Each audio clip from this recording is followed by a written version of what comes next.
Everybody's got a price. Everybody's gonna pay. Everybody, it's Ted DiBiase, the $1 Million Man, and you're listening to the Wrestle Talk Podcast.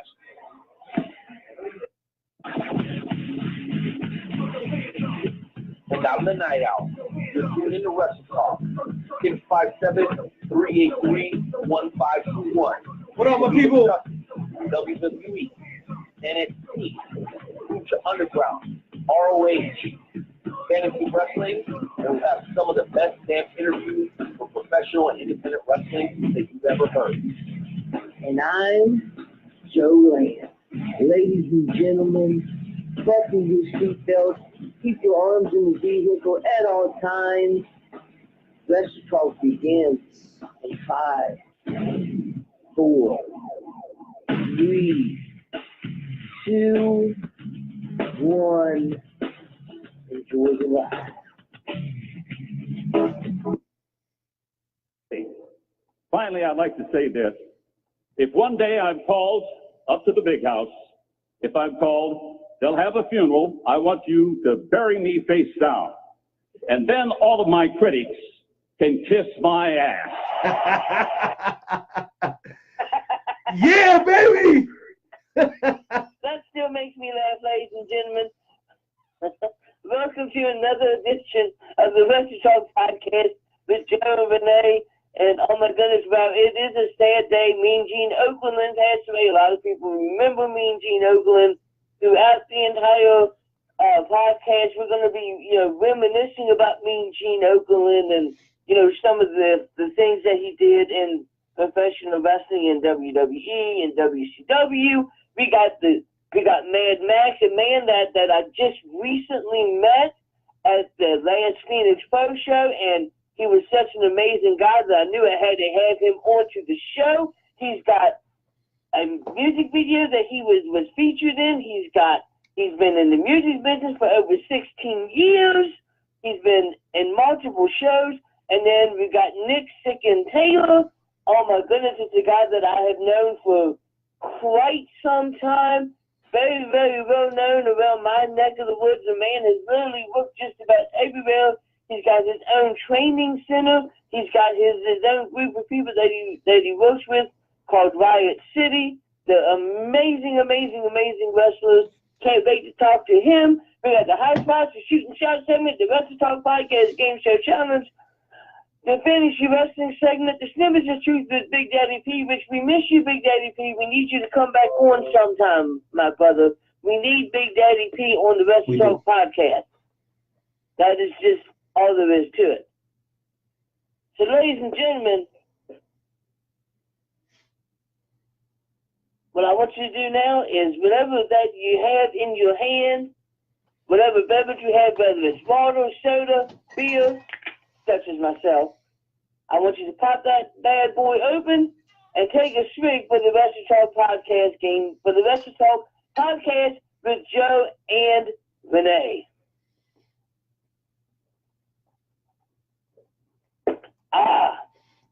Ladies and gentlemen, let's get this show started. Let's bring in the man, the myth, the legend, the Night Owl. What's going on, sir? How you doing? Jonesy. Night Owl. Jonesy. I don't brag much. I'm very proud of what we do. I don't brag much. But you know what, man? I know we're going to get to the 10-bell salute, but that clip that you played to start the show was perfect. It was perfect because whenever we honor somebody here on the Wrestle Talk Podcast, we like to celebrate their death. To celebrate their life versus mourn their death. And there's space and room for both. But the memories that Mean Gene Okerlund left for us are going to last a lifetime. And not only our lifetime, but our kids' lifetime and hopefully their kids' lifetime, as long as our kids continue to carry on the lineage of wrestling fanhood. And that makes me very excited because I don't think Hulkamania would have been Hulkamania without Mean Gene. I don't think that the Stone Cold era would have been the Stone Cold era without Jim Ross, and nor do I think that the John Cena era would have been the John Cena era without Michael Cole. So those guys, I think, play such a pivotal role in professional wrestling, and they're so quickly overlooked because usually it's the guys and girls inside the ring that get the notoriety, that I love that we can start the show off on a positive note, even though we are discussing something quite sad.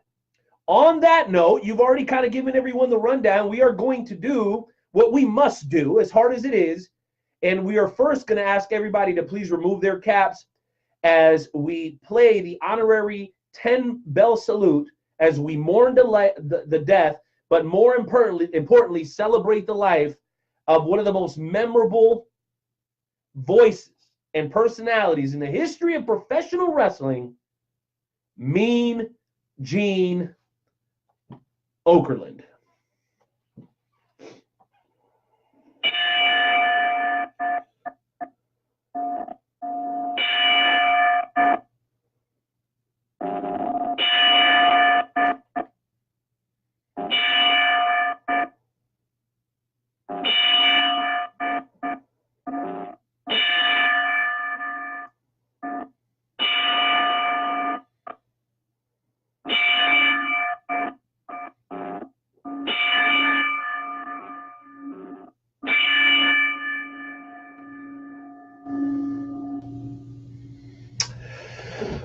All right. Well. All right, ladies and gentlemen. Now, before we get into the Star Spangled Banner, like we always do, there's one thing I need to do, and I have another clip of Mean Gene Okerlund doing an interview with a man that we've had on the show before, and that is Mr. Wonderful Paul Orndorff. So we're gonna play about a minute of the clip. Is that okay, Renee? Dude, absolutely. If that's what the people of the Wrestle Talk family want to hear, have intern Timmy play it right now, baby. Thank you to the special interview, and then we'll be back with more. All right, fans, coming up a week from tonight here at Boston at the Garden. Saturday night, February 2, World Wrestling Federation action. That is simply unbelievable. In a return bout, Texas Tornado Tag Team match, Big John Studd, Ken Patera to meet Junkyard Dog and his partner Andre the Giant. By the way, Bobby the Brain Heenan will be there. The ladies champion Wendy Richter to be challenged by Judy Martin. In addition, Barry Windham from Sweetwater, Texas, just a little west of Abilene. Get ready, Windham to go against Russian Nikolai Volkov. Mike Rotundo, all that great card to meet the Iron Sheik. And Polish Power, Ivan Putski. We'll have to deal with the likes of my guest at this time, Mr. Wonderful, Paul Orndorff. You look a little down in the mouth this week. Any reason for that, Paul? Yeah, there's a reason for it. You know, it has gotten to the point, well, you know, every time that I look at the cameras, that another woman leaves her husband for Mr. Wonderful. I've heard. Well, you know something? I'm losing sleep about that. And I can't help that. You don't want to do it. Listen, You can't help with the way you look. Exactly. I know I'm not Mr. Wonderful. You know I'm Mr. Wonderful. No. So who are we to all those millions of people out there know that I'm Mr. Wonderful? What are our opinions? Millions out there that say you are Mr. Wonderful. You're right. Exactly right. You know something, Gene, just to bring up some things that's happened to me lately. I was flying from L.A. to New York. I reserved my own first-class section. The whole section? Exactly. I have my own busboys. I have my own waitresses waiting on me. I want to be left alone. And lo and behold, who comes up and bothers me? Who else? The captain of the airplane. Want to know Mr. Wonderful. Is it okay? Classic Mean Gene Okerlund interview. Like, the man would laugh about everything. He would crack up. I remember the promo where somebody was smoking a cigarette, and right in the middle while he's doing the interview, he just looks at him and goes, "Put that cigarette out." Dude, well, you know what, man? It's really crazy, right? Because, you know, I keep hearing people, right? And we had some more famous people pass away earlier today as well. But you know, how people hear that voice and it immediately takes them back to their childhood. I think it's a very special thing that those memories stay with us and resonate with us so much that we're emotionally distraught when somebody that we never even met. And I know a lot of you guys out there have had meets and greets and stuff like that with Mean Gene, so I'm not trying to say that nobody's ever physically met him. What I'm saying is none of us really know him. And to have that emotional attachment to the guy is pretty incredible. Now, as incredible as that is, what I find even more incredible is the impact that he made on the people that he actually spent time with. A little bit earlier today, and I want somebody out there to tag this man because I got nothing but love and respect. He actually tuned in last week, and we're very humbled to see this man tuning in. And I'm talking about the owner, the CEO, the man with the plan over at World Class Wrestling Revolution. Yes, Jerry Bostic, a little bit earlier today, did about a 10-minute video where he let his emotions fly, man. I mean, he was all worked up. His eyes were watering. He was speaking from the heart, you know, coming off the cuff or whatever. And it's strange, but in a refreshing way, to see somebody at the level that Jerry Bostic is get so worked up about Mean Gene Okerlund, who to most of us is just some character on TV.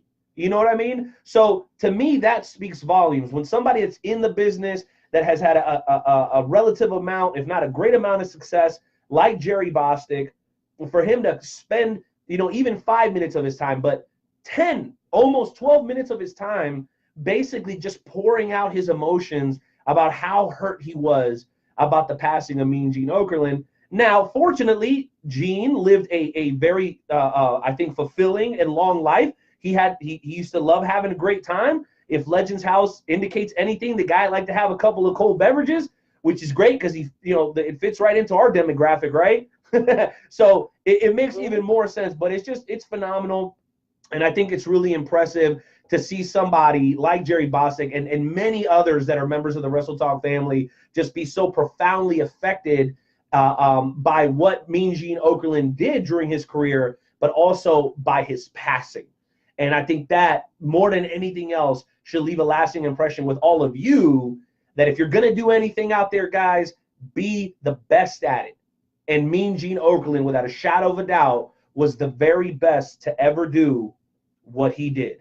Rest in peace to Mean Gene. That said, it is time, Jonesy. We must continue. The show must go on. So we will once again ask everybody to please respectfully remove their caps, place their hands over their hearts as we pay homage for the first time, baby, in 2019 to the greatest country on God's green earth. And that's America, damn it.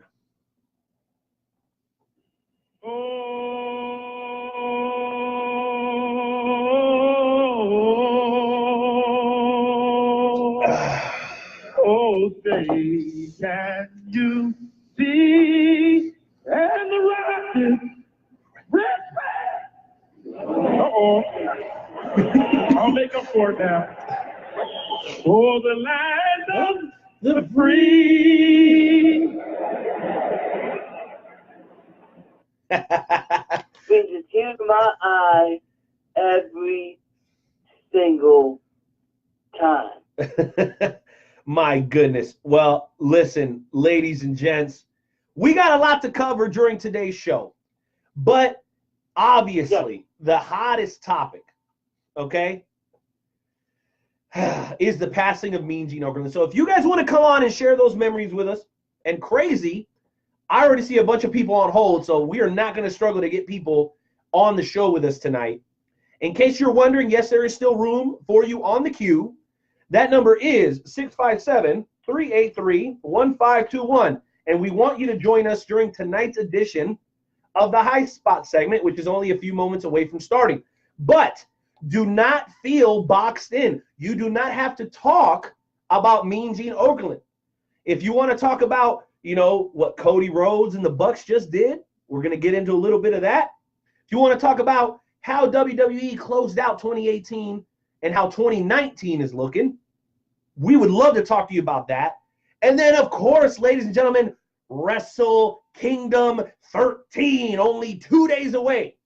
I'm going to be staying up to watch it. I know Jonesy's going to be staying up to watch it. So we have the card here in front of us. Make sure you pull that up for us, intern Jimmy. We want to talk to you guys about it, and all you got to do is dial that number, 657-383-1521. And you know what? I'm feeling so hyped today. Hold on. Let me step back. Oh, yeah. I knew it was here nearby, Jonesy. I knew it was. I have another mystery vinyl figure, WWE mystery vinyl figure, to give away tonight. And you need to support us in these two ways. You need to call in and you need to follow us on Twitter. If you do those two things during the High Spot segment, I will be more than happy to ship this to you like I did the last one. And I believe the last one went to Jacksonville, right, Jonesy? Yes, it did. It did. It went to Jacksonville to our boy Will Battle down there where it's nice and warm. Okay? So if you guys want to get your hands on this, dial that number, bring the heat, show us some love on Twitter, and I'll make sure you get this sooner rather than later. Intern, cue up. I said, cue up the High Spots music, baby. We're getting into tonight's edition of the High Spots segment in 3, 2, 1. Let's do it. Earth Ring, we have now taken over your radio.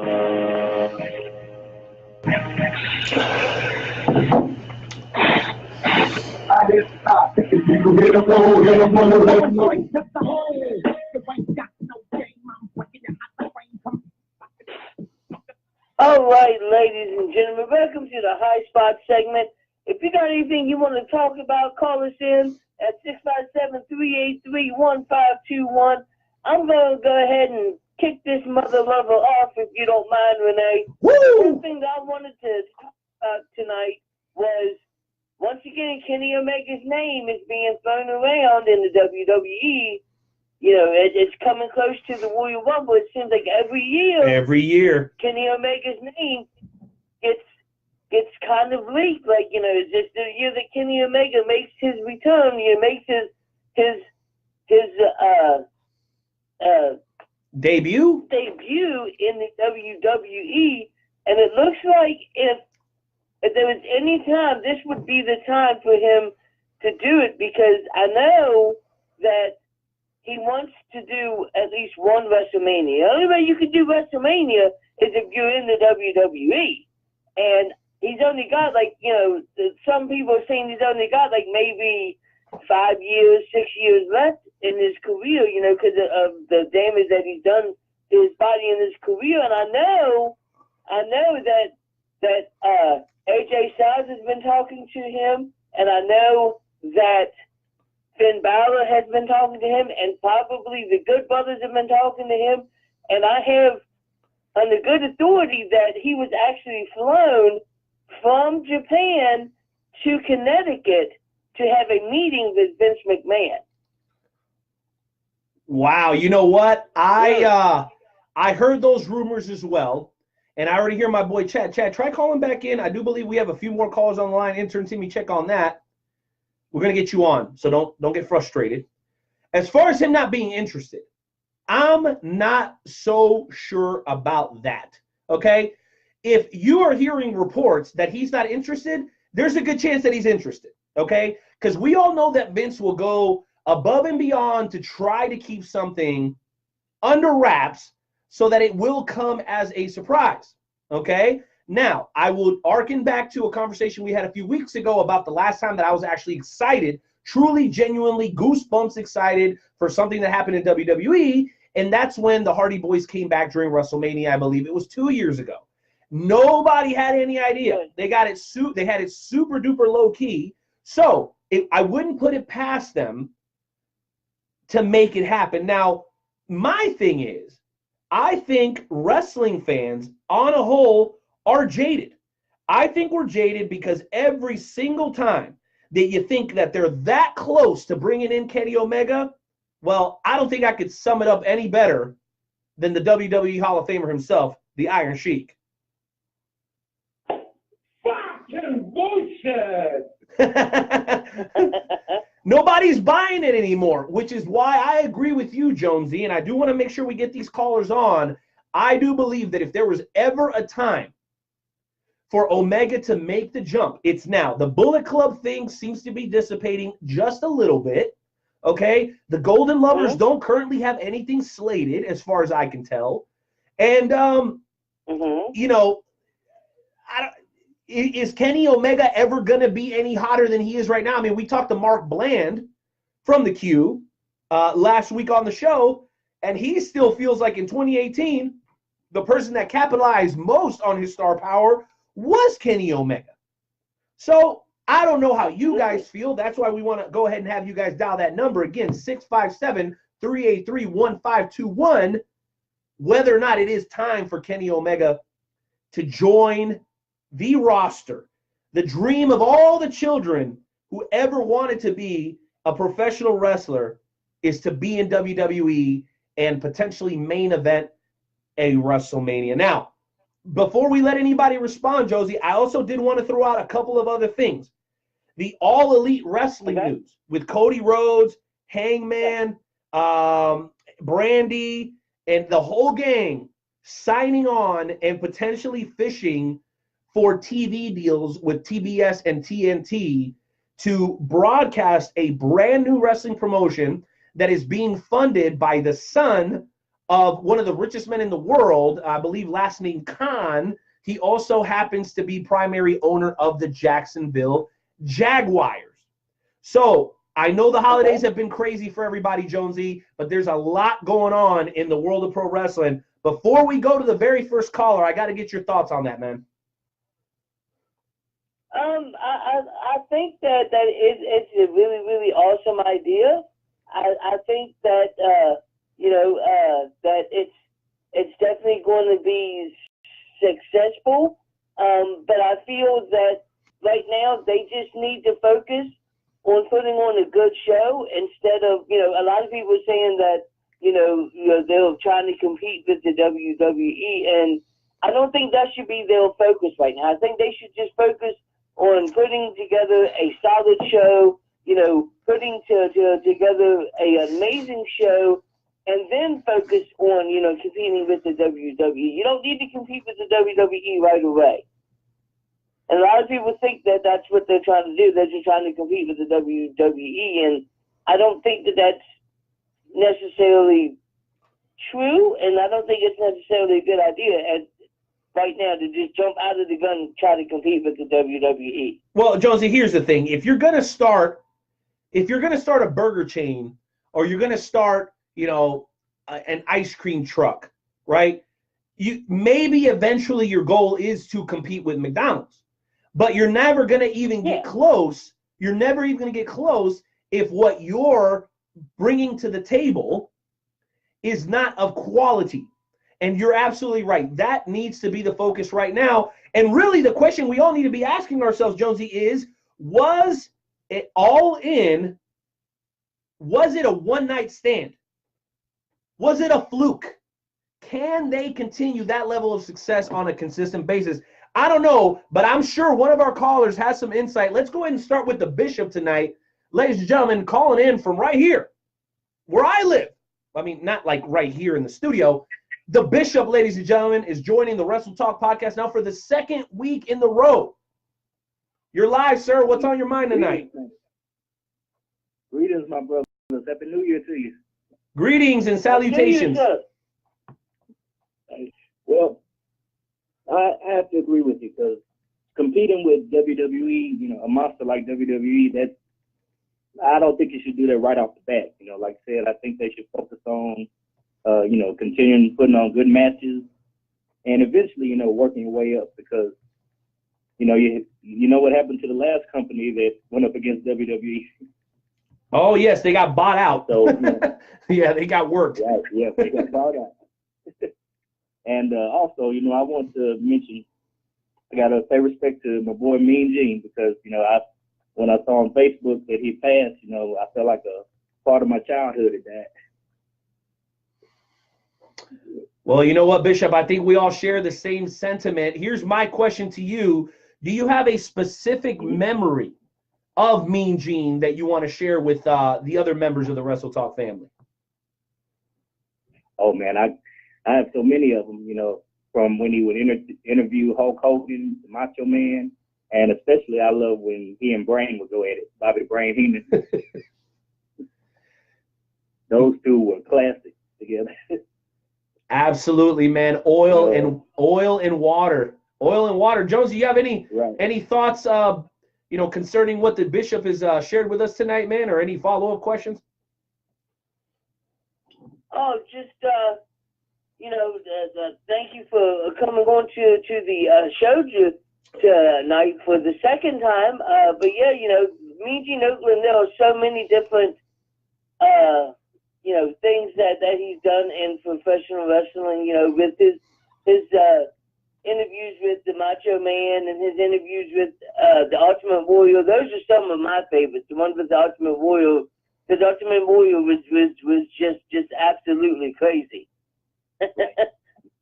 I like when he would interview Jake Snake. When Jake the Snake was a heel, and I forget what Jake said. Something about smashing Baby Steel's head with a rock, and Mean Gene, will you stop? He'd have those little one-liners. Well, Bishop, you know what? We appreciate you sharing that, man. Looks like we lost you there at the tail end. But yeah, absolutely, man. I think we can all relate to that. I think, speaking from a person that was, a fan in the mid to early 80s, I know that, if you turned on TV, that was probably going to be one of the first faces that you saw when you turned it on. And I know it's hard for people to talk about, so we really appreciate you calling in and sharing your thoughts. I do believe it is time to head into the great state of Missouri. We do have a buddy of ours that hasn't called in quite a while, but he always checks us out on the Facebook live feed. We really do appreciate this guy making some time for us today. He's a bit of a wrestling connoisseur himself. Welcome back to the show, my friends. Chad Jackson. What? Hey, what's up, big dog? What up, fam? Hey, I've got to tell you this. Kenny Omega is not coming to WWE. Any interest in that crap? He's seen what in the head WWE has done to the Good Brothers, to everyone else that has come over and they've buried him. So you guys can just get that out of your mind. Number two, my favorite interview person that Mean Gene ever did an interview with was none other than Jake the Snake. I mean, come on. No one could do a better interview than Jake. And number three, Renee, I got to tell you, man, you're looking good, brother. I appreciate you, bro. Fortunately, the pounds I packed on during the holidays, they all went to my hips, so you don't have to see it here on the air, bro. So we're good. Oh, I hear you. But you know what, though? We all got to remember that Mean Gene is in a way better place than any of us are right now. Yes, sir. Yes, sir. Yes, sir. And I will say this: personal bias in full effect. Yes, if he knew Jesus. If he didn't, then he's just 6 feet under. That's just your boy. Y'all don't gotta agree. Don't care. My point is, I appreciate that, Chad. You know why? Because Mean Gene contributed so much to the pro wrestling community. And he not only worked, a lot of people are unaware of this, he did MCW shows. He was doing stuff on the East Coast pretty much until like a month or so ago. I believe he was down in Charlotte for like a wrestling convention or something as well. So the man stayed active in what he loved in pro wrestling, basically to his dying day. So a word to the wise, if you want to live a good, long life, always do what you love, bro. Always, even if it means you got to travel, you got to sleep in your pickup truck, some shady-ass hotel outside of Alton. I've done all those. What I'm saying is, if that's what you love, do it. Right, Chad? Right on, brother. Hey, you guys have a great show, and I'll talk to you soon, bro. Hey, real quick, Chad, are you going to go to Night of Champions? Are you going to Night of Champions? I'm thinking about it. I mean, I think it'd be interesting to see Leland kick that dude's ass. Love it, dude. Absolutely love it. I'll tell you what, man. Harley Race and the people over at WLW have been very, very good to us here, Joe. As you know, in March, it's their, let's just say their WrestleMania, right? It's their biggest show of the year, Night of Champions. They're actually bringing in the current NWA champion, Nick Aldis, who has done a better job with that championship than anybody I would estimate in the last 10 years. So if you're going to be anywhere near the St. Louis area, or you're anywhere near the Midwest, whether it be Chicago, Kansas City, if you're in Iowa, anywhere in Arkansas, make the trip, ladies and gentlemen. Make the trip out to the St. Louis area for Night of Champions in March. More available to you guys at worldleadwrestling.com. Tell them your boys at the Wrestle Talk podcast sent you. You know, we love Arlie. We love Leveland. We love AJ Awesome. We love all the guys. Martin, the referee. Everybody over there always treats us like $1,000,000. Listen, guys, Mad Max in about 3 minutes. I know you guys are anxious. I know you guys are ready, okay? But we do have one more caller hailing from Columbus Park, baby. We're going to have this gentleman come on once again and tell us what's on his mind tonight. Ladies and gentlemen, welcome back, Big T, the Paisan. Hey, first and foremost, I got two things I want to talk about tonight. All right. First and foremost, everybody keeps talking about this All Elite. I got a feeling in my heart that AJ Styles, when his contract ends, he's going to go to All Elite. Interesting. Second and first and foremost, it's been since 93 or 97 that the Kansas City Chiefs, I believe, have won it all in the big game. We're talking about get to the big game, the AFC Championship. Are they going to let us down this season and crumble in the second round? Bob Sutton, I hope you don't let me down. Everybody knows I'm really not a Kansas City fan because they've let me down and broke my heart. What are you doing? What are you doing, Big T? How many Stellas have you had, bro? How much Disaronno? Kansas City needs this. How much Disaronno have you been drinking? This is a wrestling podcast, not football, man. What the hell is wrong with you? You said I could speak what's on my mind. Kansas City Chiefs, we need to get out of the second round. Listen, boys, I got to get back to this red bottle of vino. I got to get back to these Bambinos. Y'all have a good night. Hope y'all had a blessed New Year. And I will be calling back within about, say, 45 minutes for that WWC segment. Dear goodness. When the hell did we have somebody, you know what? I like Big T. Big T usually comes on, but I really don't understand, Jonesy. We need to do a better job of filtering some of these people because that was just flat out. Stupid. Stupid. Stupid. Stupid. Stupid. Stupid. Stupid. Stupid. Stupid. Man, stupid. Hey, listen, I love you, Big T. Wrong podcast, bro. This is wrestling. But the Chiefs are going to do it. I'm telling y'all right now. I'm telling y'all, we're going to kill it in the second round. All right, ladies and gentlemen, all that being said, enough shenanigans. You guys aren't here to listen to us talk about the Kansas City Chiefs or none of that other BS. Y'all want to hear for some of the greatest independent pro wrestlers on the planet. And once again, for episode 228, first show of 2019, Jonesy, you delivered, man. You not only brought us one amazing guest, but two. And these gentlemen actually know each other. So without further ado, bro, why don't you go ahead and welcome in our first featured guest of the evening, sir. Absolutely. Ladies and gentlemen, Mad Max was a guy that I just recently met at the last Phoenix Pro Show in Altoona, Pennsylvania. And I knew from the moment that I talked to him that I had to have him on my podcast.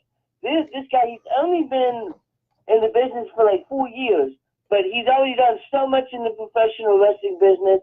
And before that, he's also has been in the music industry for 16 years before he even got into the wrestling business. So for 16 years, he was in the music business, and then he decided to get into the pro wrestling business.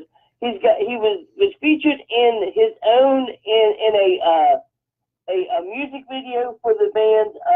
Let's see here, if I'm not making my. He was for Ivan Reagan Patronizer. So I mean, the dude is doing some big things. So, ladies and gentlemen, let me bring on to you, without any further ado, Mad Max.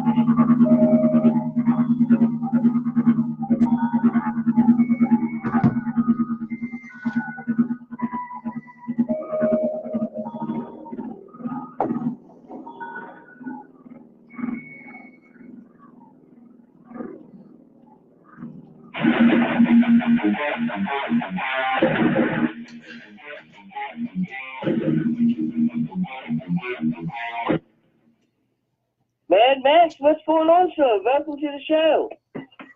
Gentlemen, thank you for having me. Oh my goodness. Like I said, you know, when I met you at Phoenix Pro, I knew I had to have you onto my show, and I made it happen. And you made it happen. Telling you, it's a brand new year, man, making new friends all over the place. It's the kind of stuff that happens when cool people get in the same room and just start talking, you know? Things happen. Combustion, boom, pow, pop, things everywhere. It's awesome. Exactly. The one thing I wanted to talk to you about, because I don't want to take up all of the time, because I'm sure that my co-host has a bunch of questions for you. But one of the things I wanted to talk about is you are a very big tag team wrestler. You've won multiple tag team championships, and if I'm not mistaken, your tag team kind of turned their backs on the fans. Do you think that was a good idea to turn your backs on the fans? What you talking about, Willis? It all depends on where you're talking about, man. Because I tell you what, me and my pal Rock Richards, the Relentless One, we got places we go where the fans will greet us with open arms. And we also got places where the fans could really give a crap if we even walk in the door. And those are the ones that we really don't care for. So if you're talking about us turning our back on anybody, it's only because they did it first. If I can interrupt, if I may interrupt, Mad Max, I'm sure you'll agree with this. Fickle fans. True or not true? Very fickle. All day, Daddy. All they day. Don't know what they want. Go ahead, Joe. Oh my goodness! So, like I said, I met you at the Phoenix Pro Show. So, what were your thoughts of the Phoenix Pro Show? I believe that was your first ever Phoenix Pro Show that you worked at. It was. I tell you what, man, it seemed like a pretty cool environment from the time I walked in the door. I rolled up there with my good pal, the Princess of Darkness, Casey Dillon, and it happened to go in. Oh, dude, she is, man. But you know what? She is awesome at what she does. You need some. I tell you what, you be sure to grab the phone number on the back of her truck that says, if you need somebody to reap souls, call that number. I swear, she'll get you straight, lick your split, probably even cut you a deal. Absolutely. But yeah, Phoenix Pro is mighty cool, man. I walked in there, just talked to a couple people, and they invited me on the show, and I got to play in the Battle Royal. I got to wrestle in the pre-match, and got to do my thing with Casey. I tell you what, man, I like it over there. It's a pretty cool joint. Everybody was nice. I think it's a good place for the Mad One to hang out for a while. Absolutely. All right, now my last question before I send it back to Renee is, you were in the music industry business for 16 years, and then you decided to get into pro wrestling. What made you get into pro wrestling after being in the music business for 16 years? Man, it was another thrill to be had, Daddy. Since I was about a young teenager, of course, I'm one of those kind of cats where, you know, if I want to do something, I'm gonna do it, and I'm gonna do it with all my heart and all my balls. So the first thing I ever wanted to do is become a rock star. And, you know, from the time I was like 17, started playing in bands. I'm a drummer. I've been playing drums as long as I can walk. So I started doing that, started running through, started playing a bunch of metal bands, opened up for a bunch of national artists throughout the days. One notable that I have to my credit, we opened up for Diecast, heavy band. The one notable is I was in this band called something like Seven, and we opened up for a band It was pretty. They did a thing with WCW back in the day. They're called Stuck Mojo. You ever heard of them? Of course. Hell yeah. Yeah, well, Stuck Mojo. Yeah, the fun fact about Stuck Mojo is their drummer from then is the current drummer for Fozzy now, Frank Fonser. Yeah, baby, we love us some Fozzy too around here. Oh man, Fozzy's good stuff. So yeah, I spent lots of years bopping around doing that, and then started working sound, running lights, paying my dues, doing all that, running up and down the road.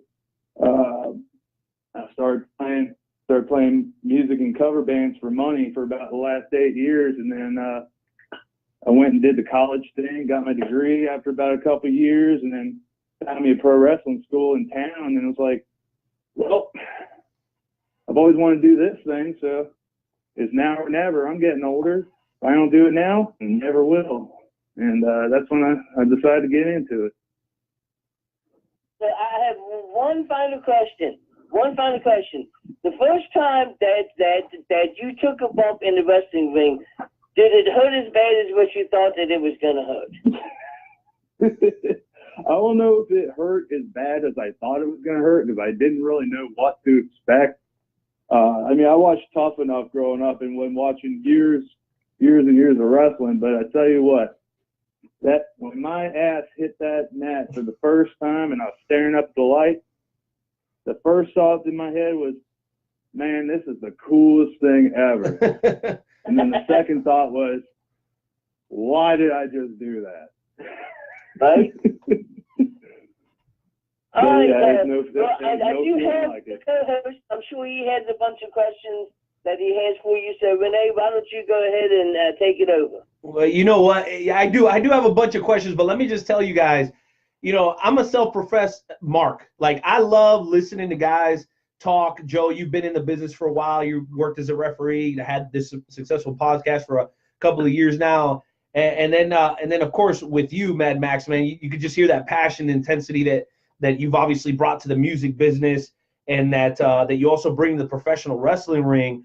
I think it's got to be pretty cool, right? Like, to be able to merge the two. And as I was kind of doing my research, not having seen you work in the ring, I came across a song called Patronizer. And I think you might be able to educate me a little bit concerning that. Can you maybe shed a little bit of light on the song Patronizer? There's this band from back home. I'm from Virginia, currently residing in Maryland, just moved up here. But there's a band from back home in Richmond called Iron Reagan. And a couple of the members are from this longtime thrash powerhouse band called Municipal Waste.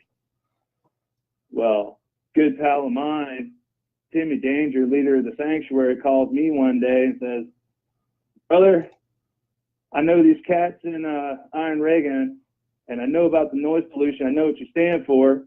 Well, they got a music video they're trying to shoot, and we'd love to have you in it. What do you say? So it was like a natural fit. Noise pollution, we like to drink, we like to fight, we like to party, so it was a perfect mix for us. So we went in there, did the thing, and had the best day ever. Filming a music video, drinking and partying. Sounds like my cup of tea. I'll tell you what, because this Miller High Life I'm sipping on right now has never tasted any better. And I love that.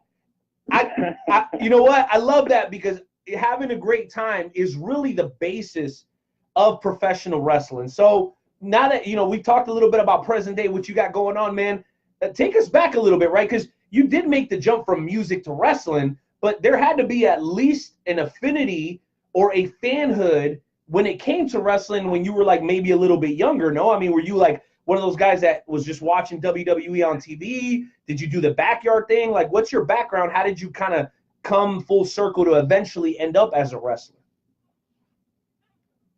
Yeah, of course, man. Just like everybody else, I was a fan growing up. I was watching wrestling as long as I could remember to walk. But I know as I started to get older, I think maybe around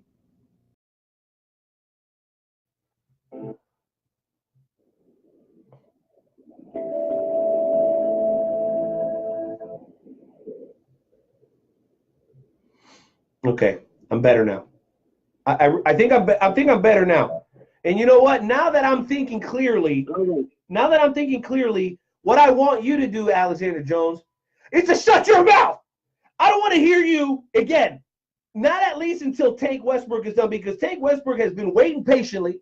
You interrupted once again just because you're some La Familia goon, okay? So we're not going to hear from you until Tank is done.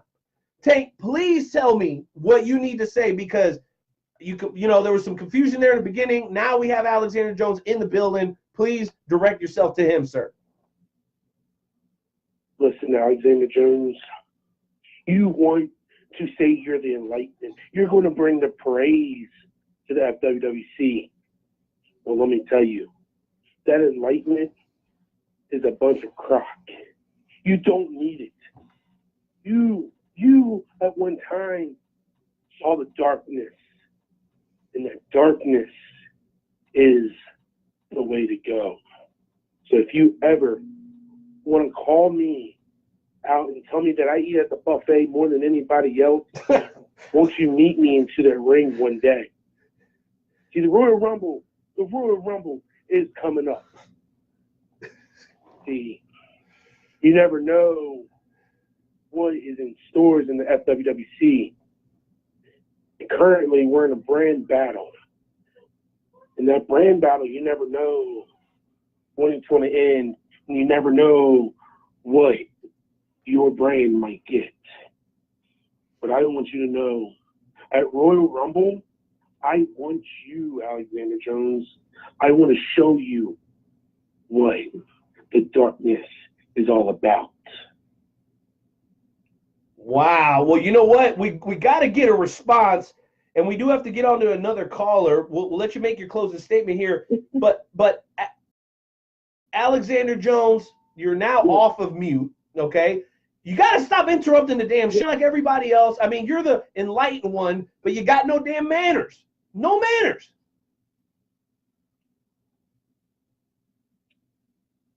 Hey, I was doing what I was told to do. You said that you wanted Joe to get to walk away and bring in Alexander Jones.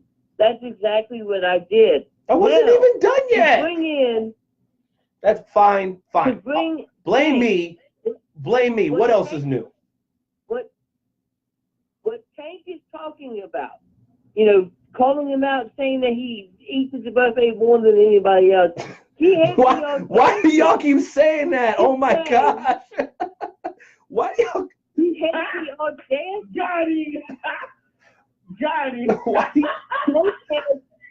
has the audacity to say that he was working out in the gym. Now, ladies and gentlemen, if you look at Tank, you know as well as I do, the only exercise that Tank gets is from when the fork goes from his plate to his mouth.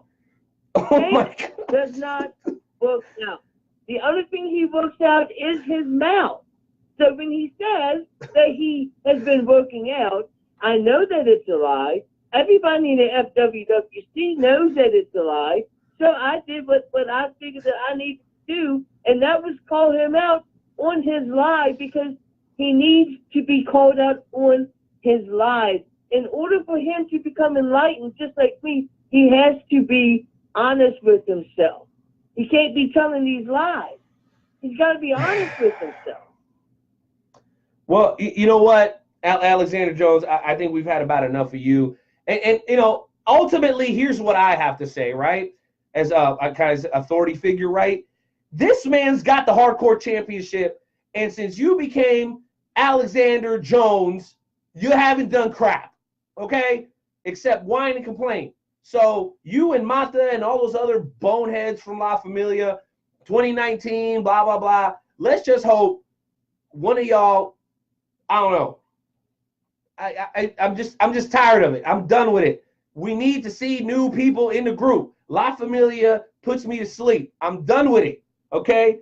I'm sure there's somebody out there that's going to agree with me right now. That's why we're going to go ahead and quickly bring on the general manager of the Blue Brand. That's right, ladies and gentlemen, El Luchador de Blue Brand. Hey, everybody. How's it going? Happy New Year. What's up, Luchador? Yeah, not much, man. Just enjoying this New Year's week, having a great time with the family, watching what took place on Monday Night Raw. I tell you, it was a crazy night. Well, let's talk about that momentarily here. And for those who are waiting, Nick Sicend will be joining us in a little bit under 10 minutes. We are currently broadcasting episode 228, the fantasy wrestling segment, the world's premier fantasy wrestling promotion. More information on this wonderful fantasy wrestling promotion at www.wrestletalkpodcast.com, or just DM your boy. I got you. Luchador, Monday, a lot of crazy stuff. Everyone showed up at the arena. We didn't see a whole lot of in-ring action per se, but a lot of people were getting thrown around. How did things shake out from your perspective, and what can you tell us about the ending, which ended up with you and the aforementioned Mata Ratas in the ring together at the very end of the show? Can you kind of walk us through it quickly? Well, let's just say, after all the chaos that took place between myself and my brothers and sisters of Blue Brand and Savior Saint and his posse with the Red Brand, let's just say, I guess Amata himself decided to treat me to some humble pie, as you will call it. And I guess in the end, I pretty much embarrassed myself at the end. I didn't mean to do any of that at all. That just came out naturally, I guess. Well, you know what? Well, you know, from my perspective, Luchador, I think that yes, there was definitely a confrontation. I don't know what was up with you that night, where you were being assaulted by multiple people, and I don't know how. I don't know where you found the strength. None of it was affecting you. You know, kind of arcing the Roddy Piper. You know, like no selling a little bit, and then when you wouldn't go down, the ultimate power, I guess, by La Familia's estimation at least, came out and had to put you in your place. So this makes me wonder, one, how does the Blue Brand feel about what happened, you know, and how do they feel with you as their leader, considering that circumstance? But at the same time, you know, you kind of helped lead them into battle. Red Brand basically went down and took over. Yourself, Daniel Grimm, Douglas James, and even Alexander Jones really decided to step in, okay, and back you up. So there's a lot of mixed emotion right now in the Blue Brand locker room. My question is, what do you say to your roster moving forward? We've only got a couple of weeks left. The pick'em is tomorrow night, for God's sakes, right? Tomorrow night, right here at WrestleTalkPodcast.com, the FWWC Tonight podcast hosted by Marcus Mayhem and Curtis Black. Things have never been this intense between the two brands, and you're right in the middle of it. That's right. That's right. In fact, during all that, I finally come up with something that works for everybody on the Blue Brand. And I mean it from the bottom of my heart, because see, as you know, I am a fighting man. I'm a man who brings action, takes action louder than words. And tonight, I'm going to bring in something here for my Blue Brand brothers and sisters out there right now that's listening to me. I know I vacated the Undisputed Legends Championship. Do we have breaking news here? Is that what we're doing? Luchador, are you breaking some news here tonight? Yes, I am. Yes, I am. Yeah. Big jam. Boom. Little guitar solo. Then the breaking news. Go ahead, baby. Hit us with it. All righty. For what took place Monday Night Raw, I just want to say this to my brothers and sisters in the Blue Brand. Each and every one of you did a great job. And for that, I believe all of you deserve a shot at the Undisputed Legends Championship. I'm doing something here that's on the top of my head. I know it's going to work. And I'm calling this the Undisputed Legends Championship Series. And it starts next week on the first Monday Night Raw of 2019. Hey, I like that. We in need the coming days. a Legends champion. I actually really like that.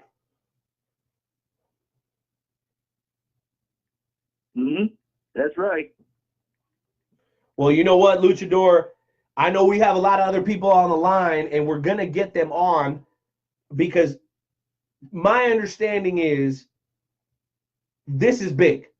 This is real big because you were being questioned because of how you handled the situation concerning the Legends Championship, but now it sounds like it's going to be rectified, and I know there's going to be a lot of people, particularly on the Blue brand, that are wanting an opportunity to compete for said championship. Appreciate you joining us, man. We're going to move on to another caller, but I'm curious to hear what everybody thinks about this. This is big stuff, Luchador. All the best luck to you moving forward in the brand battle, man. Thank you very much. Have a good night. Good night. Well, you know what, ladies and gentlemen? Things continue to get more and more intense here as we move along on the Wrestle Talk podcast, episode 228. And we've heard from a general manager. We've heard from Tate Westbrook, who'd had some very, very, very poignant things to say about Alexander Jones and really everybody else on the roster as the current hardcore champion. But now we're going to go straight back to where we were a little bit earlier in Columbus Park because we are going to talk to the top champion on Blue Brand. That's right, the FHC. Once again, folks, welcome back to the show, Big T, the Paisan. Well, it's good to talk to you. It's good to talk to you boys again tonight. Welcome back. Hey, Big T, I know last time we gave you a little bit of a hard time. You wanted to come on, talk some football, kind of off topic, but you know what? I love the heat you bring to the table every time you call in. You heard the news. You hear how things are shaking out, moving towards round 12. What is on your mind as the top champion of the Blue Brand? Well, first and foremost, I will be entering myself into the Legends Championship hunt. And wait. So I'm guessing the KC connection has something to do with that. I mean, you're already the heavyweight champion. You really think you need the Legends Championship? Listen, me giving my blood, sweat, and tears in every match is what's put me in this championship. Nothing to do with the Kansas City connection. Also, I plan on holding this FHC title till, hey, let's say Universe Mania, because I don't think any of my opponents, one, being the Enchantress, I respect what she's done in her past, but hell, she goes on a hiatus, she comes back, and all of a sudden she feels entitled to a title shot. It don't work like that, sweetheart. Second off, I got a match coming up next week also with the worst women's champion we've ever had in the FWWC, the Fallen One. But you know what? Big oh, come on. Come on, man. Be respectful. What? Come on. Why you got to go there, Big T? Why you got to take cheap shots? That's not right. Fallen has done her very best considering we've had a limited amount of women competitors in the group over the last 6 months. Come on, man. Why you got to take cheap shots for? Hey, listen. Ever since Big T's became champion, they've been throwing nothing but rockets this way. And each and every time I came out on top.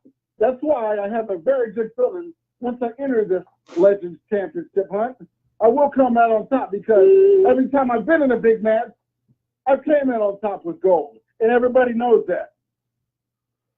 All right, Big T. Well, you know what? As much as I would like to, I cannot disagree with that. And you know what? We also have a caller on the line who I'm sure is going to have some thoughts on that. That's right, ladies and gentlemen. Just a few moments before we get to Nick Sicend Taylor, we're going to bring on our boy, a man that has changed his ways a lot recently, but we still love him. Former host of the FWWC Tonight podcast. That's right, ladies and gentlemen. La Familia's very own, the Warrior, Rick Price. Great evening to you all. Greetings and salutations, sir. How are you? I'm doing good, Night Owl. How are you? Well, you know what? It's been crazy. We had Mad Max, and he was a great time. And then we've had all these other competitors from the FWWC, bro. Everybody seems to be real upset and angry tonight, man. Alexander and Tank are going at it. Luchador's kind of trying to figure things out for Blue Brand. And you heard Big T. He doesn't give a damn about anybody. Sometimes people are what they appear to be. I don't. And what do you mean by that, Rick Price? I mean what it means to be. Go! Okay, carry on. I've only came here to deliver one message tonight, and that is to quote Sun Tzu from The Art of War, attack your enemy where he is not. All righty. Well, words from the Scottish warrior, Rick Price, ladies and gentlemen. I'm not sure I really understand what he's doing right now, but it's working. He's got my attention. And come FWWC Royal Rumble, I think things are going to get fairly interesting. Much like another Scott, Drew McIntyre, killing it right now. The warrior, doing big. One of the few La Familia guys that I think actually does his work. I'm just saying. This is my opinion. Guys, we have one last caller for the FWWC segment, and then we're getting to Nick Sicend Taylor. That's right. He's joining us on the show. I got fans in the Midwest that were like, yo, Sicend's on the show? I'm like, yo, Sicend's on the show. My boy Jonesy, he did the job, baby. You guys aren't from the East Coast. You don't get any of that. But anywho, let's go ahead and bring him on, representing and hailing from the... Wait a minute. Did we lose him? We lost the bat. How did we lose Battle Cat right when I was about to throw to him? You got to be joking me. Battle Cat, I love you, but stop doing that. You drop off right before I come to you. Man, oh, man. Well, listen, I'm going to take his place really quick. FWWC, not related, super fast, a man that loves this show and always comes on and delivers. Bones, you got about 30 seconds tonight, man. Bring the heat. What's on your mind before we go to Nick? Hey, what's going on? ¿Qué pasa, brother? What's on your mind?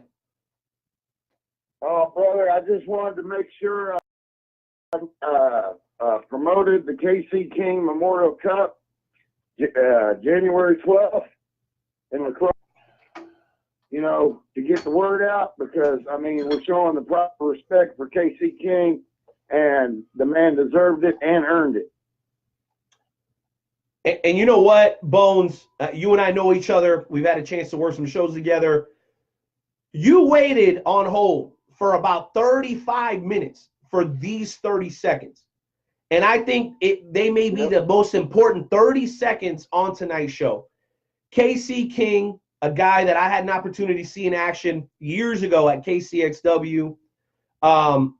Derek Rucker, for those who don't know exactly what I'm talking about as far as his wrestling persona. This was a young dude that was traveling from Kansas back to Kansas City and throughout kind of the Midwest southern region of the central United States.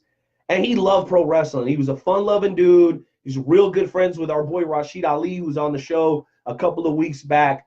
A lot of guys that only reach a certain level in wrestling, and that's fine. That doesn't mean they're any less talented or passionate about it than anybody else, okay? So Derek Rucker was one of those guys. He loved it, and he loved it so much that everywhere he went, it resonated with people, and his name stuck with them, even though it was just on a local level. So they are doing the Memorial Cup. Bones, I know I'm hitting it right on the mark with all this stuff, but you've got all the details, right?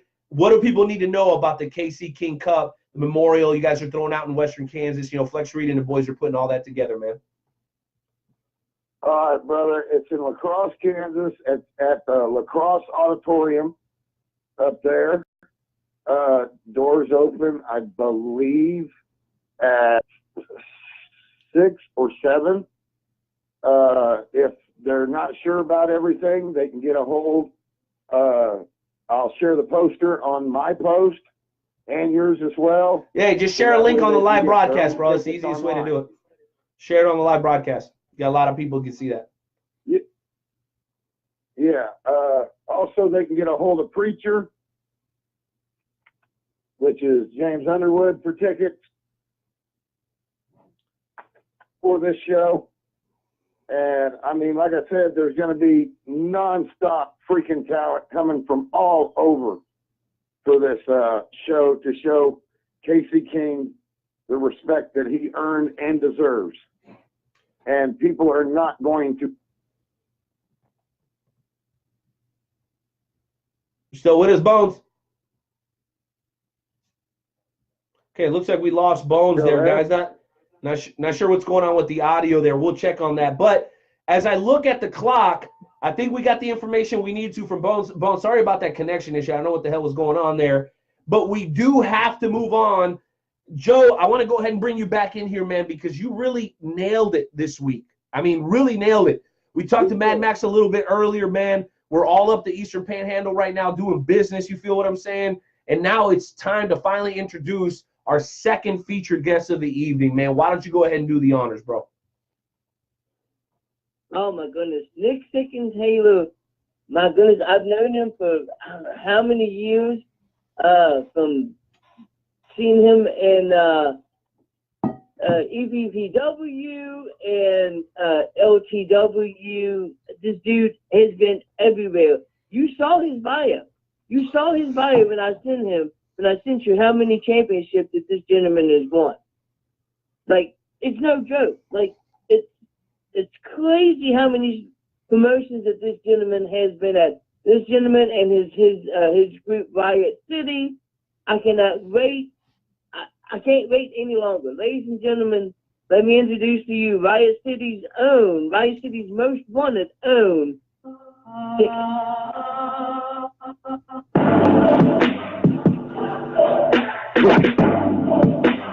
What's up, man? Riot City. Riot. Riot City.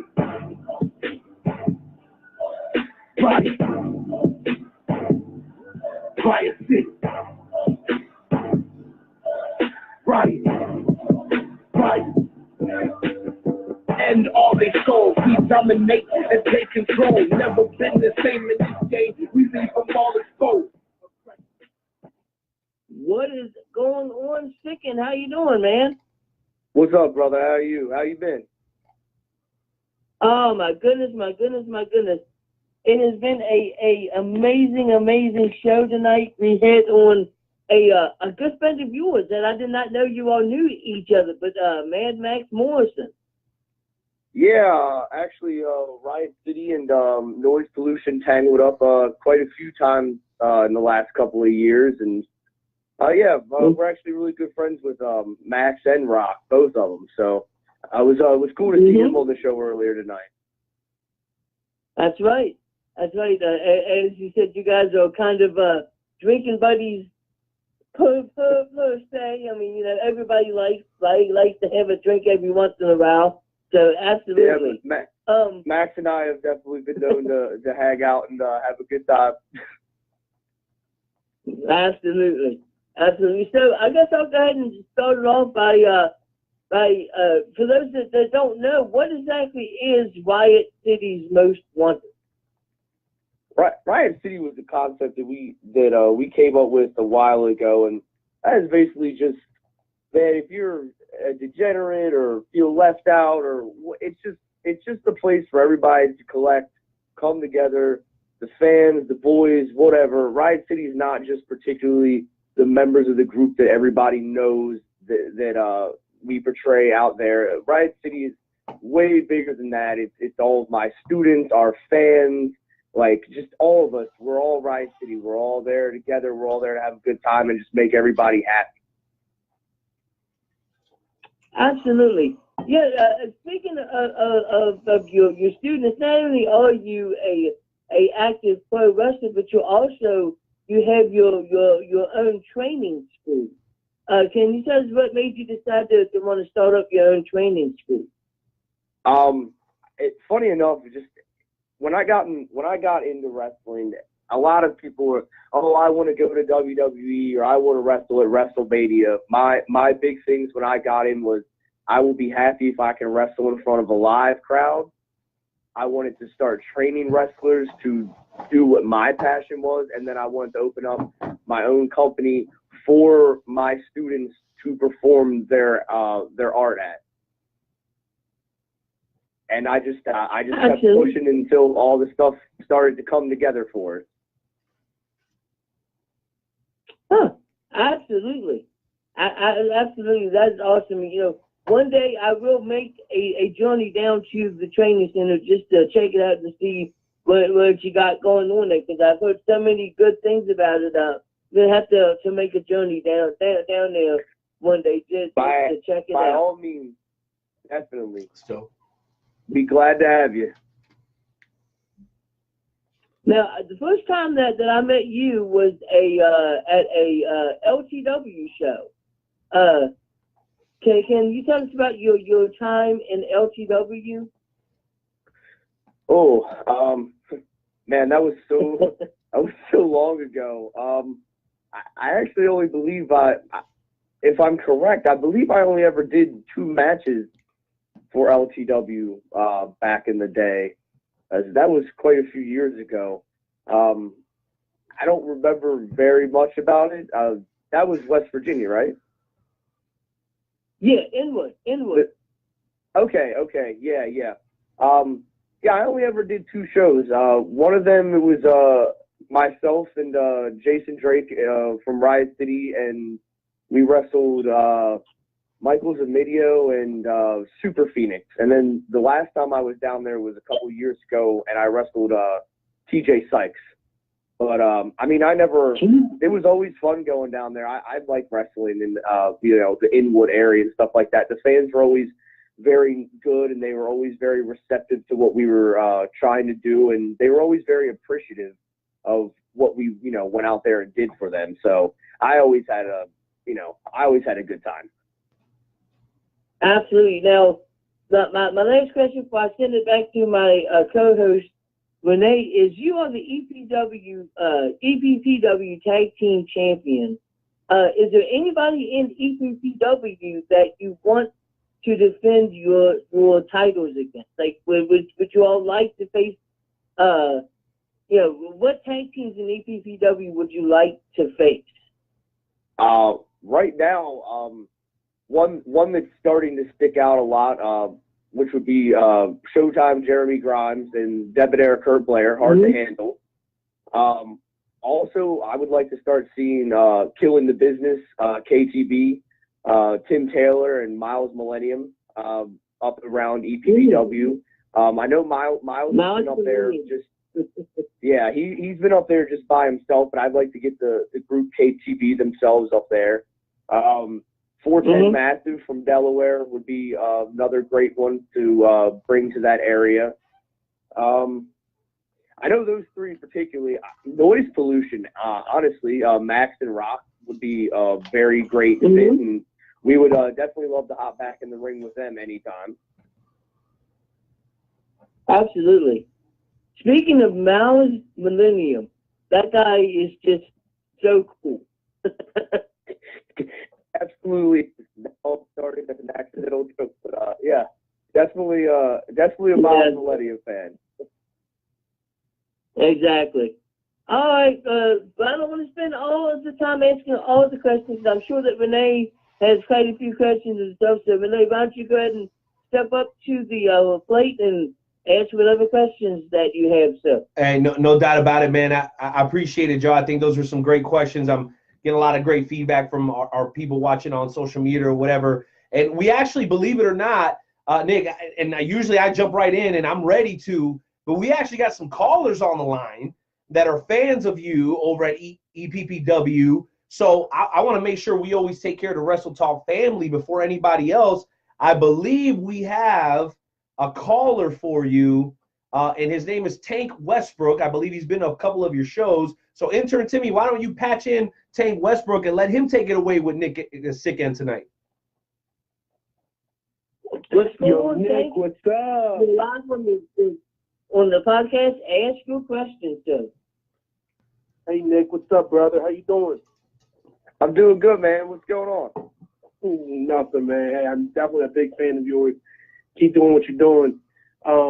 I don't know if I'm going to steal a question from you, Night Out, but I do have recently saw a match of yours, and it was with New Jack. If you can give me some input on that, and talk about that. That was really cool to see some of the pictures. But yeah, if you can talk about it. That's dope. Yeah, man. Those. I mean, we all know the New Jack stories. Yep. Like they're out there. It was definitely intimidating and terrifying to go into. But I always say that, you know, you have to step out of your comfort zone every once in a while, and that definitely stepped up out of our out of my comfort zone with, you know, that in particular. But it went very well. It was received very well, and you know, minus a lot of blood dripped later. You know, walked out without any serious injuries, and I couldn't be more happier with the match, actually. Which I've actually been meaning to release the match now that I was given the okay that I can release the footage from that night. So I'll actually probably do that later this week, so you guys can actually check out the full match. I know there's only been clips up so far. Yeah. The funny thing about New Jack is he always says he only does two types of matches: comedy and hardcore, and he doesn't do comedy. Yeah, no, trust me, he doesn't. That wasn't a joke. Very real. Dude, that's dope. Hey, you know what, Tank? That was such a great question, man. Did you have another one for Nick, bro? I mean, you obviously know your stuff. You're obviously a huge fan, so yeah, I don't want to take anything away from you, bro. You got anything else? Actually, no. That was my biggest question. I mean, shoot, as soon as I was found out that he was going to be on the show, I messaged him. I was like, dude, are you serious? You're going to be on the Wrestle Talk podcast? He said, yeah. So, I mean, this is he definitely would have been on the podcast. Yeah, no doubt. No doubt. Here's the thing, too. Here's what I'm trying to realize is how the hell does Sicend only have 28 followers on Twitter? I want everybody to get off their ass right now and go follow my boy. Listen, I know you're not a big Twitterer, but listen, y'all please, Wrestle Talk family, over there. It's at Sicend, SICEND RCMW on Twitter. Don't be lazy. Give this man a follow, because I'm looking at a tweet from 6 days ago. All right. It says this Friday night. All right. So this is who my man is hanging out with, because I think people aren't catching the picture yet. Right. This Friday, come see the real Mick Foley and Billy Gunn at ACW in Hanover. I mean, not only are you doing your own promotion, but you're also working with some of the very best in the business up in the Northeast, bro. So aside from the New Jack thing, how surreal is it, bro, to not only be a great pro wrestler, multiple champions, you're also a teacher, so you're responsible for a lot of guys, and you're still working some pretty elite level matches. I mean, that's pretty dope. I mean, does it still get you excited, man? You still kind of get the butterflies and the jitters every once in a while? I can't imagine that ever goes away. No. It was sometime mid 2017 or the beginning of 2018. I got to knock one off my bucket list and got to step in the ring with Sanjay Dutt. That was really cool. You know, Friday night I got to do a segment and, you know, do a run in and save Mick Foley. So that was great too. I mean, you know, I can't hate on anything. Like I got a bunch of great students. I'm working for good promotion. You know, there's no hate. The wrestling business has been nothing but showing me love here recently, and I can only do as much to give back to it as it's doing for me. So, you know, I've been very happy and content, and, you know, we're branching out a lot next year, you know, traveling out to, you know, Indiana, Ohio, New York, North Carolina, a lot more, trying to just push it to the limits and see where we can take it. Yeah, no doubt. I saw you were doing some stuff with Underground down in North Carolina. Shout out to all my people from the Pines. What's up? Shout out to DVD. Know a lot of people down there. And then I saw that on the 20th, you guys were, you know, Riot City was at the Asylum, kind of doing a little bit of a training thing, man. How much do you enjoy that, like working with the youngsters? And I know, I mean, you're not an old guy yourself, but you still get to work with a lot of 18, 19, 20-year-olds. Does that still kind of get your blood pumping, man? Because I know from what I hear, you kind of have a knack as a teacher. So you obviously must enjoy it. Yeah, a lot of my guys are still, you know, I have some older students, but I still have a lot of newbies that are, you know, still 18, 19, 20, stuff like that. So seeing their enthusiasm and stuff like that, getting into it, just reminds me of what it was like when I got into it, when Ruckus was training me, and how he would, you know, just talk and word things to me to get me to understand. I mean, you know, it's not just about the wrestling and knowing how to wrestle aspect of it. It's about knowing how to conduct yourself. And, you know, some of these dudes are going in that they're 18 and 19. They're having to go and put themselves in situations that are for grown men, where, you know, they haven't quite learned how to conduct themselves in that type of environment yet. And then trying to have to explain it to them and get them to understand the politics and how to be on your P's and Q's and to shut up and not talk when you're not spoken to it can be very frustrating. And I do feel like I'm dealing with,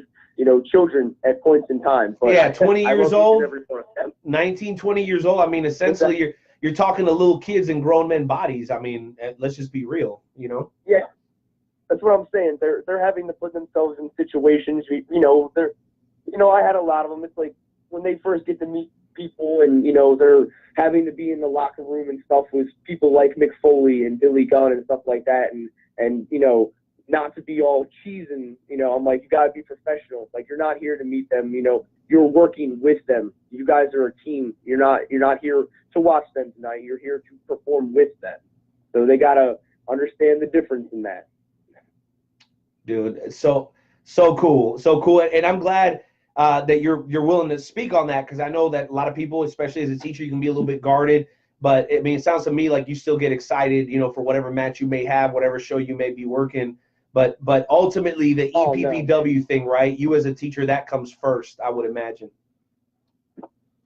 Oh yeah, I mean, I'd much, you know, if it came down to it, I always have fallback. Like, I do enjoy teaching, and I enjoy giving them the environment to, you know, act on what they want to do. Like, wrestling was something that I always wanted to do, and I said it from the time that I was like 12 years old that I was going to be a pro wrestler. And the first thing I did as soon as I graduated high school is I put all my money into wrestling school, and I trained to be a wrestler. And 6 months later, I had my first match, and I haven't stopped since then.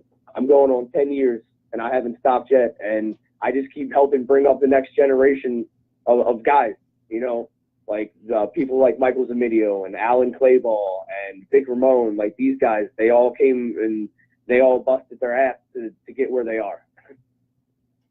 Well, there's no doubt about it, man, and that's what really gets me excited. I mean, obviously, you haven't had the opportunity to work with some of the names you have. That's all well and good, and we could probably spend a whole show talking about that. But ultimately, that's not. I mean, as much as you love it, your passion is in helping the next generation, and that's kind of what we do here. Joe can tell you, we like to spread the word about pro wrestling on all levels, right? And my favorite level, personally, is the indie level, right? And so a lot of people are like, there's a guy here locally, right? I'll use his name. His name is Jeremy Wyatt, the Monarch, and he's had matches with everybody, just like you, but he's never taken the next step. And you'll have a lot of casual fans that are like, wow, I wonder why, you know, I wonder what he did wrong, you know. I'm like, what do you mean? Like, this is what he wants to do. Staying here in this area and killing it and being the man around here, that's his thing. So why not? You know what I mean? And he loves it. So why not just let the man enjoy what he loves, you know? That just makes more sense to me than everybody going to WWE, as great as that might be, you know? Not hating on that dream either, but there's a difference, man. You know, different strokes for different folks. That's not everybody's main goal. And, you know, I said that from day one, like, since I was 12 years old and wanted to do this. And that was never one of my, like, I'm going to be a WrestleMania. I just like, I want to wrestle in front of people. I love the indie scene. I love indie wrestling. I don't even watch it on TV. I watch indie wrestling. Like, I enjoy watching matches on shows that I go to and seeing somebody that I might not have seen before and connecting with them and like, oh crap, man, he has a really cool moveset, or like, he's really swift in the ring, or if I see something that I can help him fix, then I let him know. I'm like, hey, maybe try doing it this way instead. Anything that I can, you know, do or help pitch to somebody.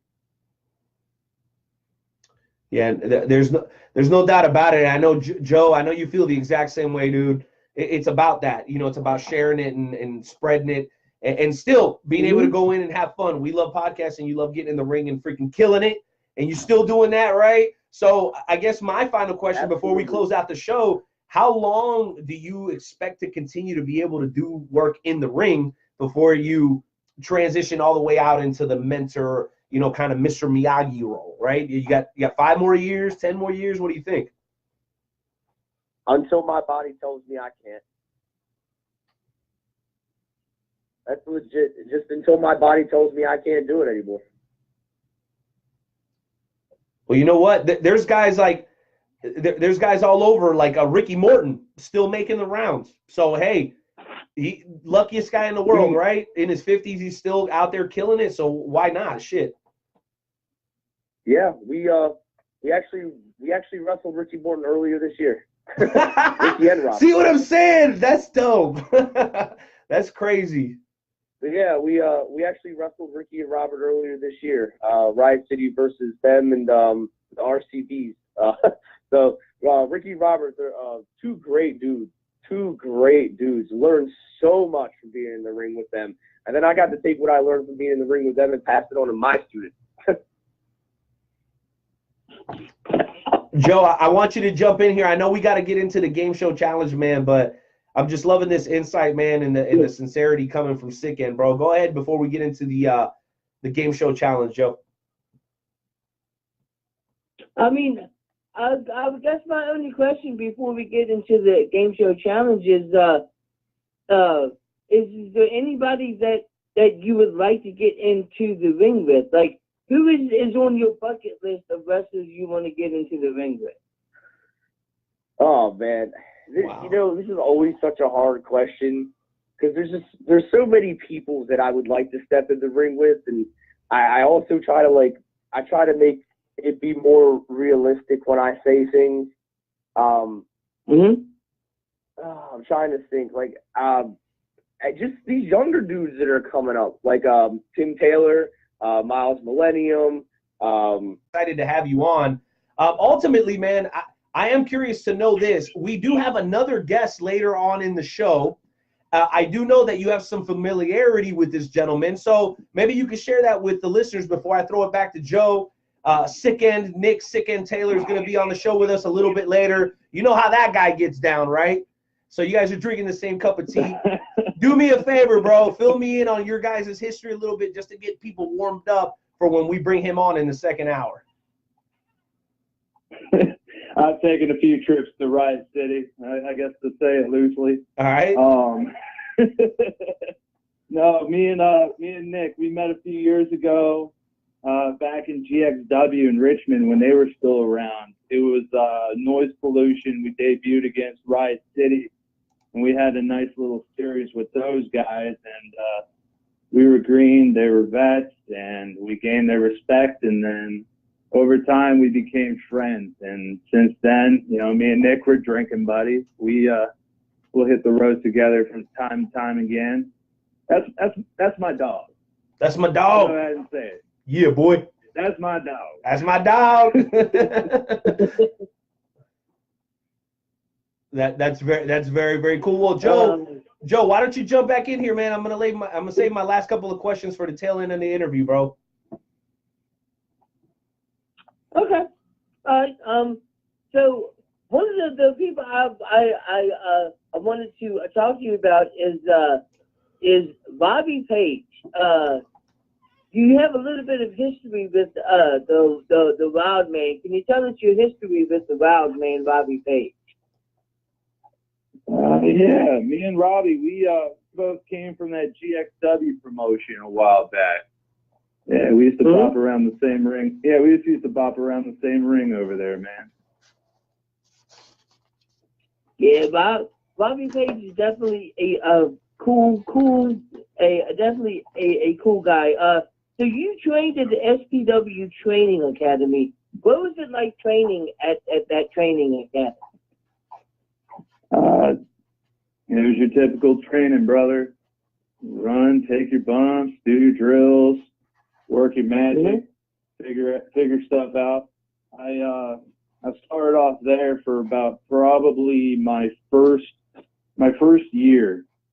started off over there because then they had me working their promotion. My first match actually was at a, because they were taught back home, they have a Hampton Rose Tattoo and Arts Festival every year. And SPW set up the ring. So first match of the day that year was me versus Urban Legend. And boy, that was exciting. But after SPW, we after they had closed their doors, they got bought out by a school, which I'll go ahead and plug right now, Body by D's in Yorktown, owned by Deshaun Wright. The man is a friggin' guru. I swear, he's got his hands in so much stuff. He's so inspirational. He picked up a wrestling school and brought in our old trainer, Marty Reed, and he was running shop for a little while. So I had me a match against Marty Reed before he retired, which was good. Then once he retired, our new trainer, who became a very good friend of mine and one of my biggest influences, who I still go to for everything and any move I make, is former NWA national champion, the Mid-Atlantic Badass, Damian Wayne. And Wayne's a wealth of knowledge, man. He took me and Rock and put us together, and that's when the Noise Pollution came together. He trained us both together, put us as a tag team, took us on the road with him. We hit up all kinds of spots: Tennessee, Georgia, West Virginia, and North Carolina, and got a road legs with him. And then after he moved to Tennessee, we've just been kind of getting around, getting our bookings, doing the drives, as Uncle Bob would say, and making the names for ourselves. So now we are where we are, and Mad Max is talking to you right now, Daddy. Hey Joe, Joe, you know what he means when he says Uncle Bob, right? No. See, I knew it. Now listen, I like to do my, listen, Joe, you know how I am, bro. I'm kind of a nerd. I like to do my research. So, you see, that's why I was excited to talk about Mad Max. Uncle Bob is a former guest and member of the Wrestle Talk family, bro. The brutal one, Bob Evans. Boom. As soon as I heard him say it, I was like, dude, do the drives, baby. Yes. I love it. Listen, I'm not even a wrestler, and whenever I hear Bob Evans, I'm like, preach, bad, wow. I'm all in my gospel, bro. I'm listening to Bob Evans. I'm like, this dude, him and Rudy Gonzalez down in TWA in Texas, those two guys, whenever those OGs talk, you listen, baby. You listen. That's Uncle Bob. Sorry for interrupting. All good, brother. They're a couple cool cats, I'll tell you that much. Damn right, bro. Tim is the man, too. No doubt. Yeah, Tim is the man, too. Yeah. So I got one more question, and then I will let Renee ask his questions to end the interview. You wrestled for multiple promotions: Shockwave Wrestling, Ultimate Championship Wrestling, Vanguard, Outbreak Wrestling, Ultimate Wrestling Champions, Ultimate Championship Wrestling, WXWC4. Is there any promotions that you haven't worked for that you want to work for in the future? I've got my eye on a few. I know right now I'm been focusing on hanging out in Pennsylvania because I seem to have found myself out there quite a bit towards the tail end of this last year, and I really enjoy it. So I'm looking at working that and maybe see if I can expand out to Ohio or maybe check out the Midwest somewhere. We'll see where the Mad One ends up. Never know. It's like dust in the wind. Exactly. So, but after that, you end up, just make sure that you don't bring Casey Dillon along, because that lady generally scares me. I had to share the ring with her at Phoenix Pro Wrestling, and I was legitimately scared that she was going to take my soul as well as her opponent's soul at the same time. You're lucky to still have it, brother, because when she gets a hold of that soul, man, man, that's trouble. Man. See, Renee doesn't know about Casey Dillon. Renee has no idea about Casey Dillon. But Renee, I'll go ahead and let you take over with whatever other questions that you have tonight. All right, well, I got two questions. One for you, Joe. When the hell are we going to have Casey on the show? That's what I want to know. I want to know who, I mean, I don't want my soul taken or nothing. I got like 4 Bibles over there, okay? So, like, I'll just wrap myself in them, you know, like a Unabomber. I'll just wrap the Bibles around me. And I think with some holy water and a rosary, I think I'll be cool. But we need to get Casey on the show. Let's make that happen, okay? And then number 2, and it really is just one question, man. The Monster Factory, right? I've seen that you've worked for them. Is that associated with the training center by any chance? One and the same. Okay, cool. So Danny Cage signs a deal with ROH. Your time, your experience there. We've talked to a lot of great talent that has come out or has spent some time there. Can you tell us a little bit about your experience working with the Monster Factory, dude? Probably about a couple summers ago, I did one of Danny's super camps for about 3 days. And it was probably about one of the best wealth of knowledge I could have paid for, because I had trainers that weekend like Danny and Uncle Bob and Velvis Wesley. We had Bull James, Rudy Gonzalez was there. Boom. Joel Gertner was teaching promos. We had the Blue Meanie, few other heads. And I got to participate in a 60-man 2-ring battle royal, and that was a fun time. Let's just go ahead and say that was fun. Well, I guess all I can say to that is well. Joel Gertner, bro, that's crazy, bro. That's so amazing to me. Well, listen. With the little bit of time we got left, Mad Max, you know, you can hear the tone of the show. We like to have a great time. Right around this part of the show, we do a segment called the Shoot and Shout segment. And so you're a headbanger, you're a metalhead. I'm more of a hip-hop, hardcore, 90s, old school type of dude. So I'm sure we both got a little pent-up anger somewhere in our chest. And so what we do now is we go through a little bit of a therapeutic session in a fun way in a segment that we call the Shoot and Shout, where we all get about 30, 40 seconds, whatever you need to let it off your chest. It can be wrestling related or not. Jonesy will go first. I'll go second, and you can close us out. Enter Timmy, hit the music, baby. Shoot and shout time. Let's go.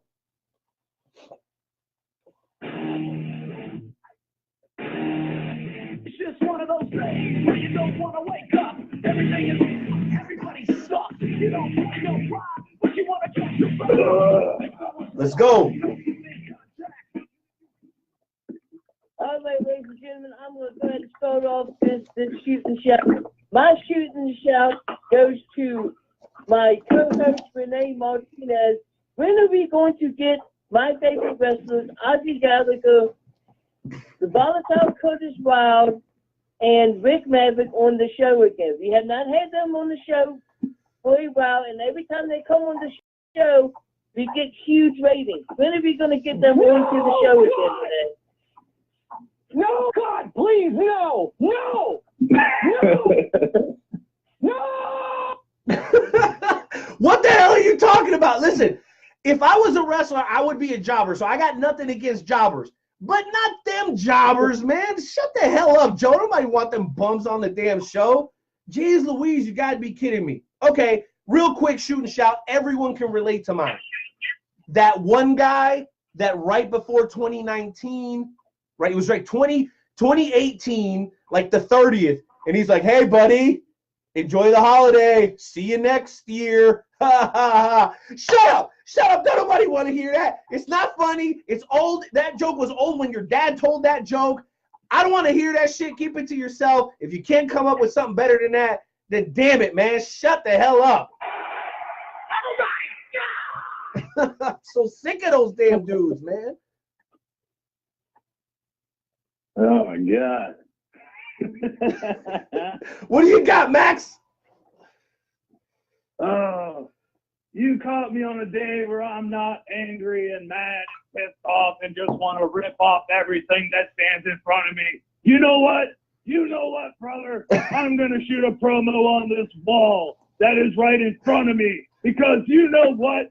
I hate your color. I hate the way you look. Whoever painted you did a horrible job. And God forbid if I don't take another brush and just paint you better because you're not going to be so ugly and stinky and crappy because a mad one is going to lay some funk on your ass and make you look good, brother.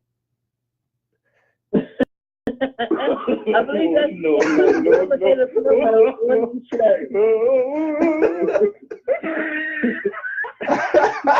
Oh my goodness. That might be the greatest shooting shot ever. This man cut a promo on the wall. You can't beat that. Jeez Louise.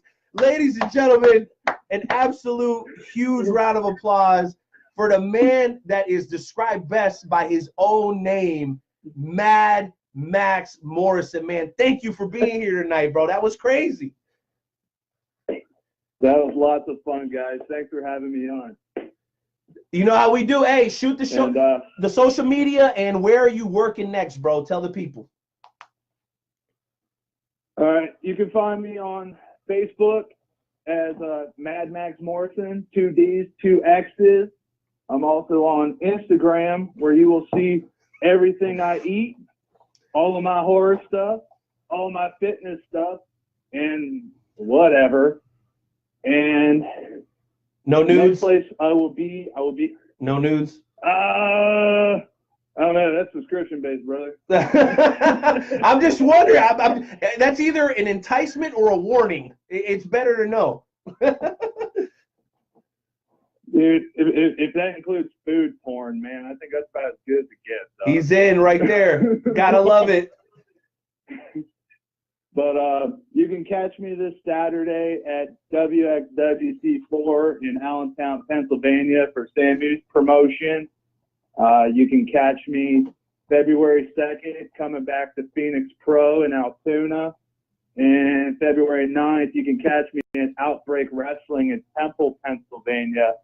And that's going to be the start of season 2. And we got a lot of surprises in store for you. So make sure you get your tickets and come check it out because Outbreak on the rise, Daddy.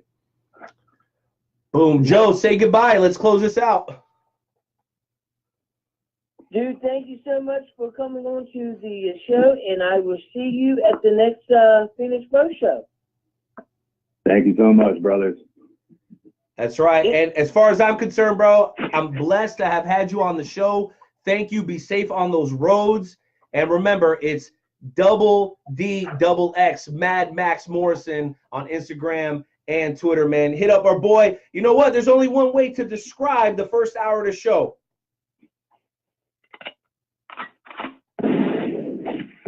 Damn! Take that! Take. We killed it, baby. Hit the music. We're coming back for hour number 2, Wrestle Talk Podcast. Peace. All right. We'll be back in about 2 minutes, 30 seconds.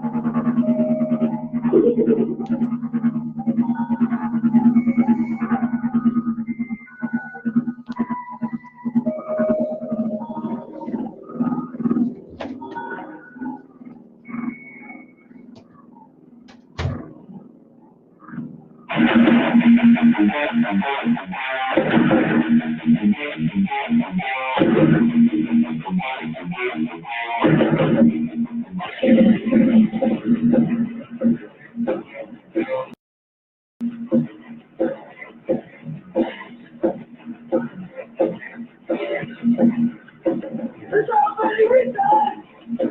You're already every day. The same old story. We're telling you every day. We can live with someone. There's something anymore. There's something keeps up. We fight against it. It's not on the side. Contact is Sunday. There's something at the beat. We're always on time, waiting for the next time. It's in the remedy.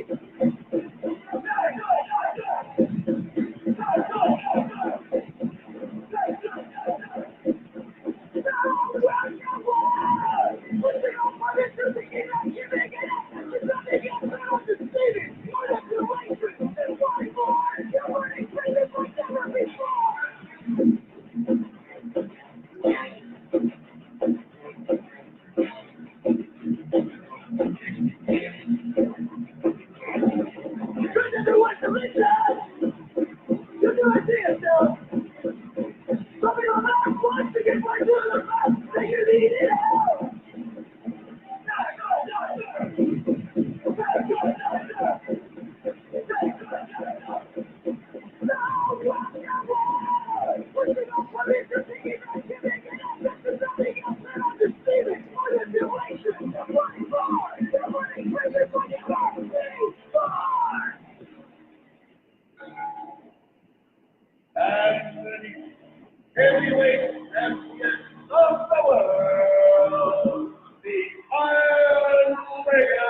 fans, Ricky the Dragon Steamboat talking at you, and you're listening to the Wrestle Talk Podcast. Oh my goodness, ladies and gentlemen, the first hour was absolutely insane. Or we could say it was mad if you wanted to. So awesome. I'm dropping my phone. So freaking awesome. Now, ladies and gentlemen, it is time for the FWWC segment. We've got quite a few callers on hold, waiting to call in, waiting to get on. Ladies and gentlemen, you know, the one thing I wanted to talk about, Night Owl, are you back with us again? Yeah, I'm back. I'm back. And you know what? I'm a little upset right now. I'm a little upset right now. Okay? We got some disrespectful people stepping in the group. You know what? I know we got callers. Let's get to the callers first, because I always go long in the beginning. It's just some new people in the group got me real upset right now. They're not understanding how this is supposed to go. And now the veterans are upset. You know what? I'm going to let the locker room handle it. That's what I'm going to do, Joe. I'm going to let the locker room handle it, because some of these competitors in the FWWC, the world's premier fantasy wrestling promotion, are tripping. They're tripping. And you know what else? I can't go any further without mentioning this. How excited do you think I felt, totally unrelated, during that last interview? I asked him jokingly, I was like, hey, is there any nudes on your Instagram, right? I was like, no nudes, right? And he was like, yo, I'm Christian-based, or something like that, right? Or maybe it was a joke. But I was like, wow, that's not taboo. I was so happy, Joe, to hear somebody like just throw that out there like that. Whether he was joking or not, it doesn't matter. It made me happy. Like, I walked out over there and I was like, that's cool. Like, love you for that. Even though I was just joking, I don't really care if the dude's got nudes, you feel me? I didn't really care, for the record. You know what I mean? But, dude, it's beautiful, man. I love it, man. 2019 is already got me all fired up, man. Great interviews, humble people, you know what I mean? We got the hottest fantasy wrestlers on the planet, and we haven't even got to the second guest of the show. Are you kidding me, dude? Are you kidding me? It's just the beginning. Absolutely. Just the beginning. All that said, let's go ahead and let the FWWC take over. Jonesy, we got a lot of heated people on the line. So let's start getting them on one-on-one, baby. Yeah. We're going to talk about the FWWC. We're going to do it for about the next 15 minutes. So bring the heat. Don't waste our damn time. All right. First we got coming up is the Bishop. What's going on, sir?